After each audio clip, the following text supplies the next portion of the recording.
Hello everyone, Danny here today with my nephew Caleb to talk to you about the first 3 books in Kel Cade's Free the Darkness series. Now before I get started, if you are like Caleb and me and you love audiobooks, but you hate spending the money only to find out that the audiobook really sucked, subscribe to my channel. This is what I do. I tell you about the audiobooks. Now, to the book series. The reason we're doing this, I introduced Caleb to the book series. I fell in love with it. I was like, buddy, you gotta listen to this.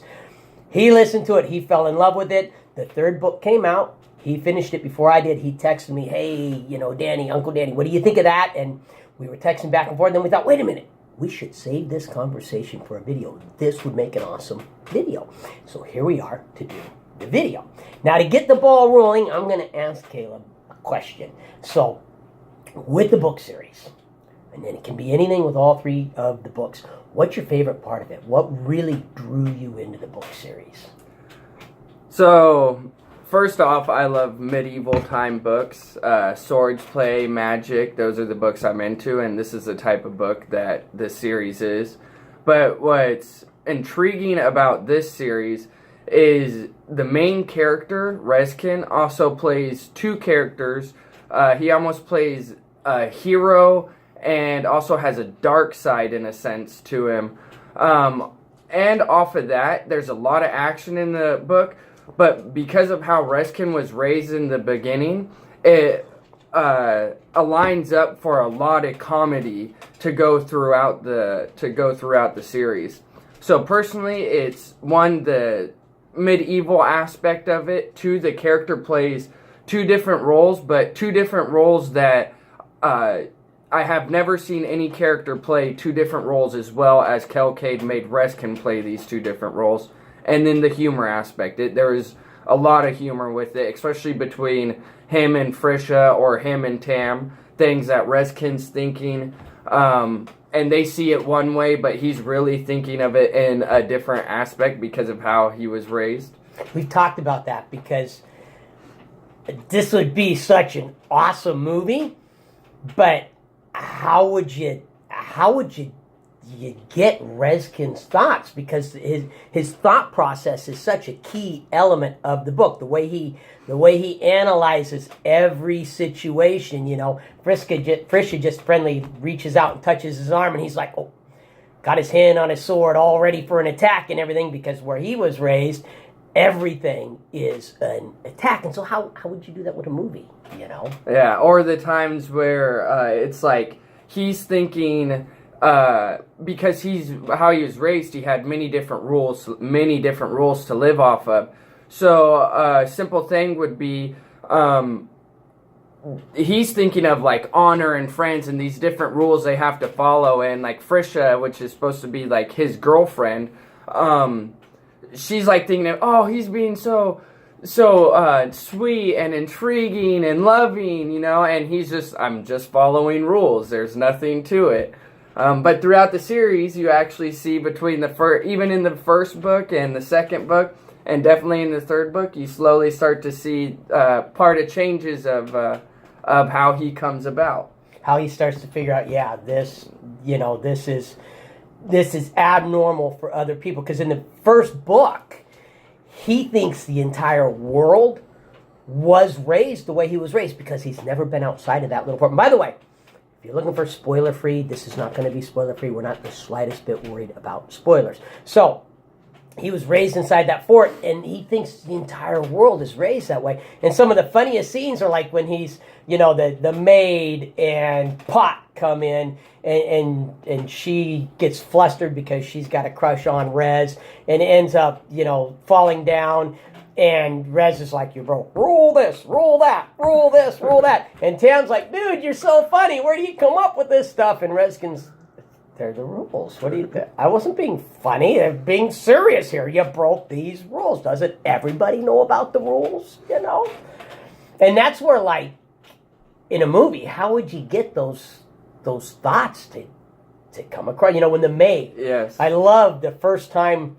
There's a maid who has a crush on Rezkin, and he says something polite to her because he doesn't know how to act. I mean, to him, everything is an act. So when he leaves the fort, he's thinking, what character am I going to play? And he hasn't quite figured it out, so he's trying to pick a character that will allow him to go anyway and let people figure out who he is. Is he a noble? Is he a warrior? Whatever. And so he's treating everybody with honor and with nobility, and the maid's not used to that. I mean, here's this really great-looking, physically fit specimen of a man who's being like a gentleman to her, and she blushes. And Rezkin's instantly like, did I do something wrong? Oh, crap. Remember that? And, Yes. the masters taught me if a man blushes, it's because he's getting angry or he's embarrassed. What did I do wrong kind of thing. And now, did you go back and re-listen when the third book came out? Did you go back and re-listen to the entire series up through it? I did. One part of it is because the first two books had came out, and then it was we had to wait quite a few months for the third book to get back out. So before I jumped in the third book, I wanted to read back up on the first two. Which was actually good because if I didn't do it, there were aspects that I remembered of the book, and then there were certain little small things that I had forgotten about the book, which was like his side character. I remembered he had the side character, but I forgot about to which extent and how it progressed with him being the side character, going from. You're talking about the Raven when you mean the second character? His second character, which is him, is also called the Raven, right. And so with him being the Raven, going back and listening, I forgot this is what made him get into it, and these are the different things that he had done to be the Raven, I should say. And just to catch up on one thing, how he was raised at the fort is he was raised to be a warrior. Like beyond raising style, that basically he's some warrior that is supposed to be indestructible, and that's not even, nothing gives away the story, because then after that he goes to the Outworld, and that's when the story really begins. Right. So, see, I did the same thing, and one of the things that I had forgotten was just how confused he was about the people in the world and how confused they were about him. About how often they were like, Frischka and Tam, when they're heading into the jungle and the bandits attack, and Frischka's like, oh, the poor guy, he probably had to kill people, and now he's all emotional. Yeah. And look at him, he's on edge, and he's constantly oh, my heart breaks for that poor Rezkin. He probably killed for the first time. He's been killing forever. His conscience isn't bothering him in the slightest bit. They needed to die. He killed them. As I said in my other reviews with this book, for Rezkin, this is what I love about this character Rezkin is because of the way he was raised, killing for him is like taking out the trash for us. Yeah. I mean, I don't feel guilty that I took out the trash.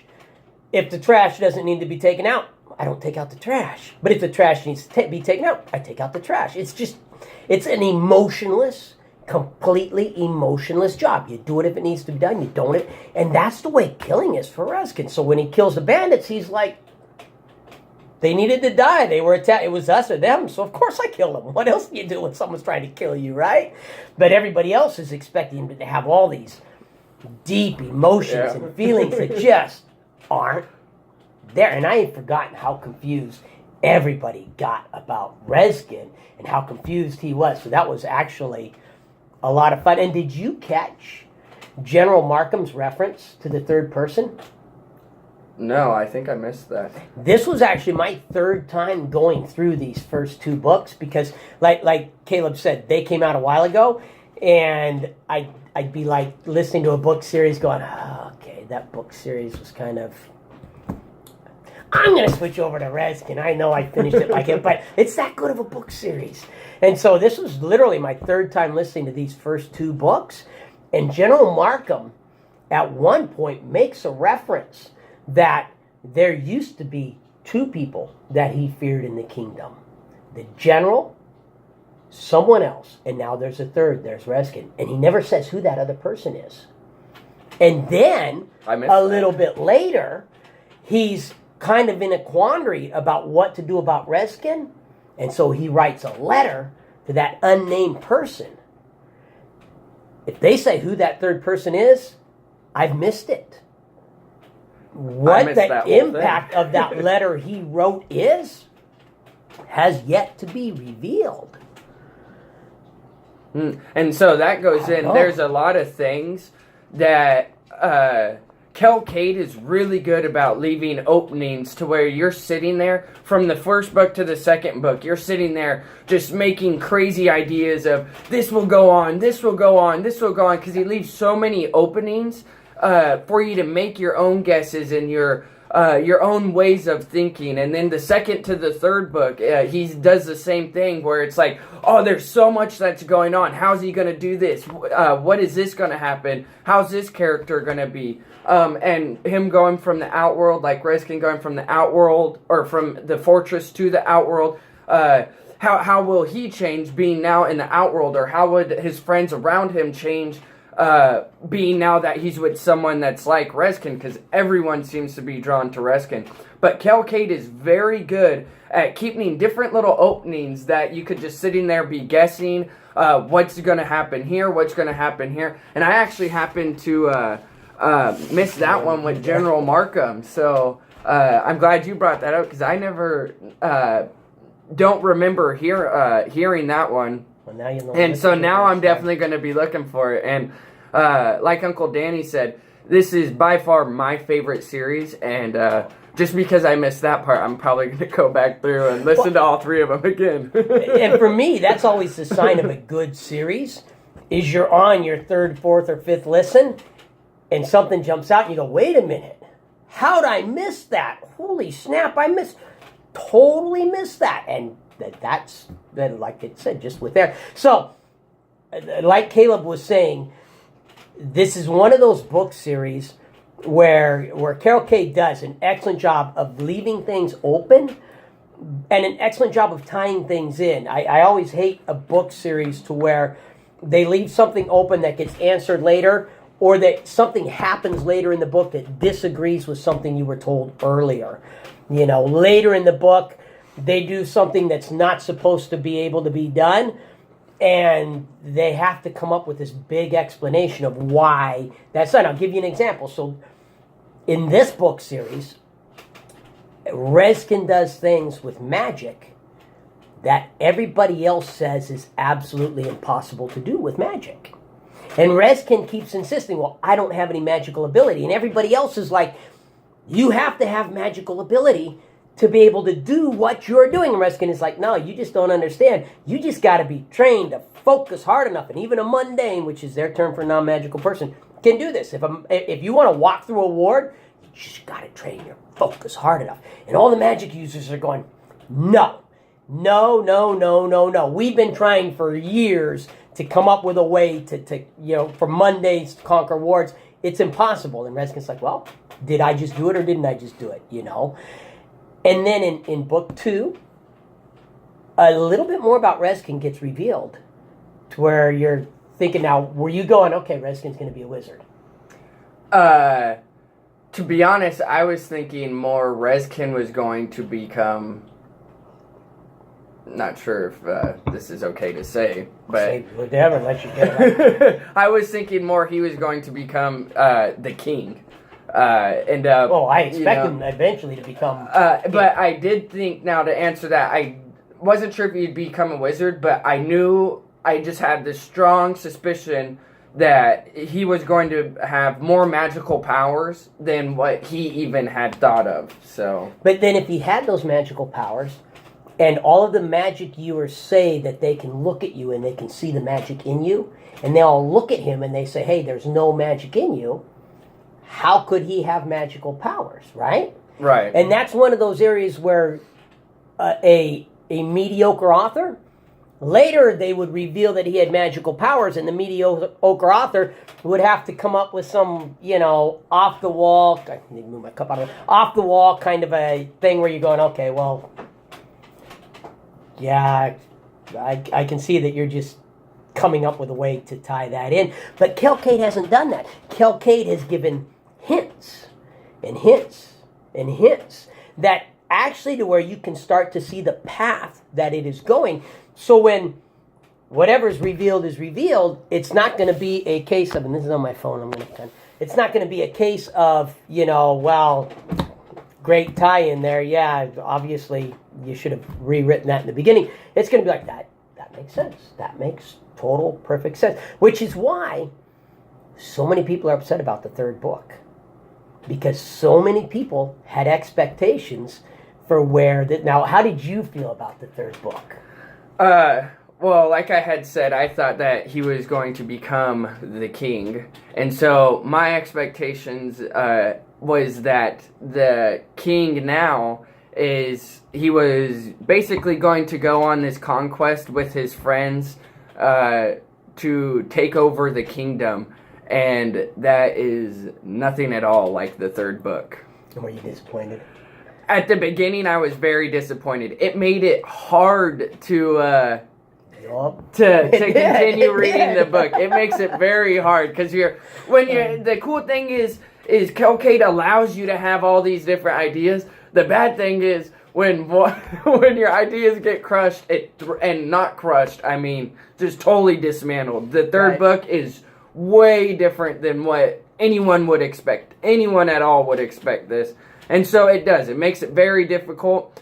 But once you get over the initial, okay, this is not where I'm going, and I'm just going to listen to it and see how it plays out, it's actually a really good book. It is really and good. It leaves more openings to, there's still the potential of him becoming a wizard, still the potential of him becoming the king, still the potential of everyone abandoning him and him going about his way. Now, obviously, with him being the main character, the chances of that one is very slim.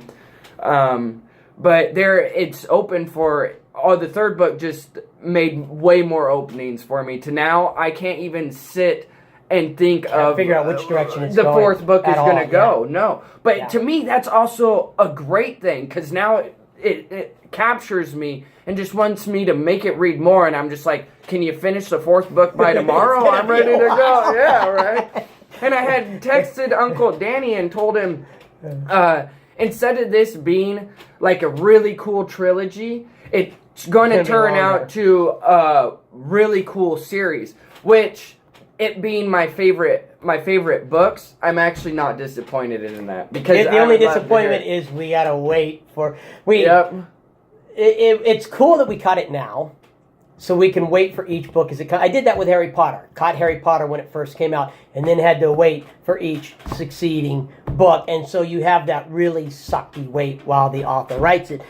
But at the same time, you're like, okay, don't rush it. Don't ruin this. Have the next book be just as good. I will force myself to be patient while you do your thing, although I'm chomping. And then when the book comes out, you're just like, the book's out, party time, So, versus if you caught it after the entire series was written, you could just book all the way through. Which is nice. There's some really good series that I've been able to do that with, and that is nice. Yes. But the really biggest surprise for me, quite honestly, was that him and Frisha didn't get fixed in the third book. If anything, they're worse off. Yes, and that's what I had thought too. Is going into the third book, that was one of the things that I had thought would take place. At the end of the book, when Frisha's like, he's king, he's not going to want me, you're like, okay, that's got to get addressed right away and fixed right away. Because him and Frisha not together does not work at all. She's the first friend he ever had. She's his girlfriend. And he has to learn how to love her and have his love be a true love. That's got to be this is my thinking. I'm not Kelcade, I'm not the author, but I'm like, this has to be the direction this book has to go. And then it doesn't happen, and I'm just like... Yeah. And it's like what you said, it's almost where they're farther apart now. But people, and what's crazy is, it's like they were together in the beginning, and very close, and then it seems in the third book they actually got farther apart, where other characters from the beginning that had less trust in Rezkin, like Tam, he was kind of, when Tam did the killings, or when Rezkin did killed some people, Tam was around, and so he's the one who, how did he put it to Frisha? He's an executioner.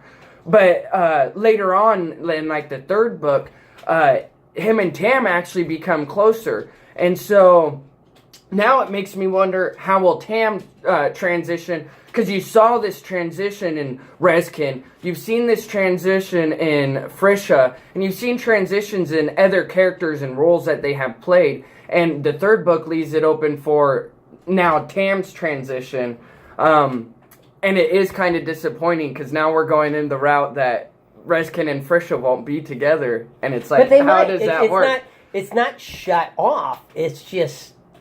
You're on a standstill right you're now. on like pins and needles. Is it going to work out or is it going to end? Is Tam and that one princess, I can't remember her name, but that one princess that they picked up on the island. Yes. Are they going to, become one a couple now? Because, there's definite indications that Tam likes her and she likes Tam, even though she's royalty and Tam's not. There's also Rezkin has done so much to just overthrow the whole royalty is God and everyone else sucks attitude of this world, So, and this princess already seems to be the type that doesn't really buy the whole, hey, we're royalty, we're special just because of our blood. And did you notice that about her? She seems to be very open to, hey, I'm just like everybody else, and you're the king's special friend, so yeah, you're more important than anyone else in here other than the king, And who is it? What's his name? Is it Terrence? I'm terrible with names. Yeah, I can't remember his name. There is another character in the book who, at the very beginning of the book, he was all snotty to Frisha until Rezkin was basically like not that. His cousin. Yeah, his cousin. I know it starts with the T. I forget his name though.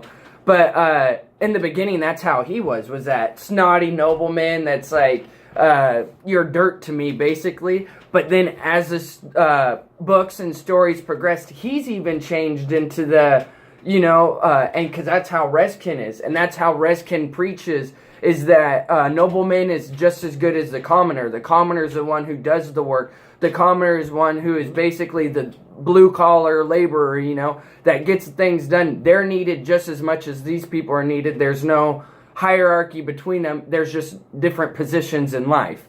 And, of course, there is a hierarchy, but, we're all equal, basically, in Rezkin's eyes. And so you see that change in his cousin of being this noble, snooty man to being kind of more like Rezkin of accepting of other people no matter what their role is. And you see it with Frisha, how hard he was with Frisha in the first books. And then in the third book, he's a whole lot nicer. Doesn't talk to her just like she's just some scum on the earth, actually has a conversation with her. You still have to learn to accept Tam as an equal, though. Yes. And the one striker is like, I love how the one striker, what is that striker's name? It's the first person to swear allegiance to Rezkin. And when that he's one of my favorite characters other than Rezkin in the books, because he's just like, okay, Rezkin, you're going to be king. And I'm going to do everything short of insubordination to push you into that. And then with the one noble that you're talking about, and I can't think of his name either, he's like, okay, you need to accept Tam, so I'm just going to be on you about accepting Tam. And he does. He's like calling him out on it and getting on him. And he makes that noble wake up and be like, fine, I need to treat Tam like a friend. Tam, you're my friend now, because this guy needs to leave me alone, Which, that striker, it makes me wonder, I forget his name. I love that guy. It makes me wonder now, if he was never in this story, would this direction go the same route? Because like what Uncle Danny was saying, the striker's actually the one who was pushing Rezkin to take off on his conquest, to become king.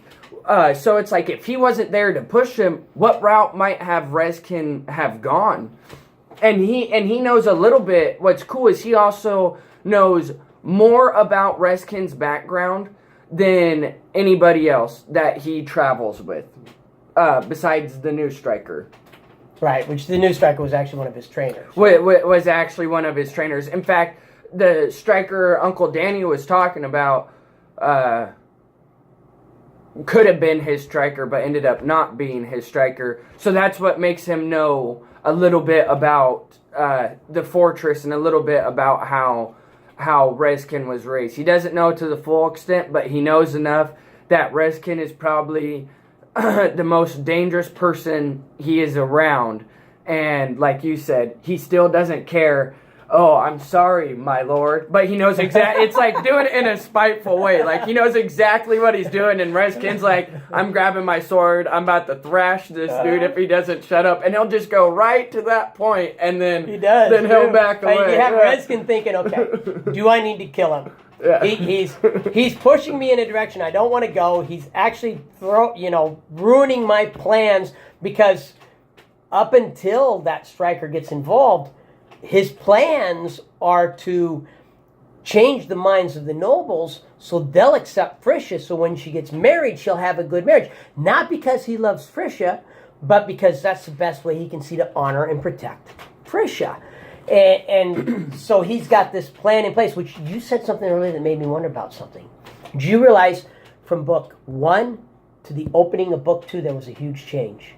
Were you expecting Rezkin to come out all frilly and noble and in the fancy? Did that throw you? It did a little bit, because you just know him as, excuse me, you just know him as an indestructible warrior. That's really what he's played up as. And then when he meets the nobleman, he plays a totally different role. A role that you're like, wow, this guy has every trick in the book. He's a warrior. He sits there and he could play many different roles. He's almost like that serpent, where he's like super good with his tongue, really good at speaking. And that's what, I think that's what him playing the role as a nobleman really showed, is that he is very persuasive and very good at playing many different roles. Because later on in the books, he plays a couple other different... You see him, he's constantly bouncing back, and he'll bounce back with people that he's even traveling with, you know? So, no, I was not expecting him to be playing like that. Here's what I'm wondering. The opening of book 2 had an unexpected surprise. It went in a direction that I did not expect it to go, but it was not as big a surprise and as big a direction change as book 3.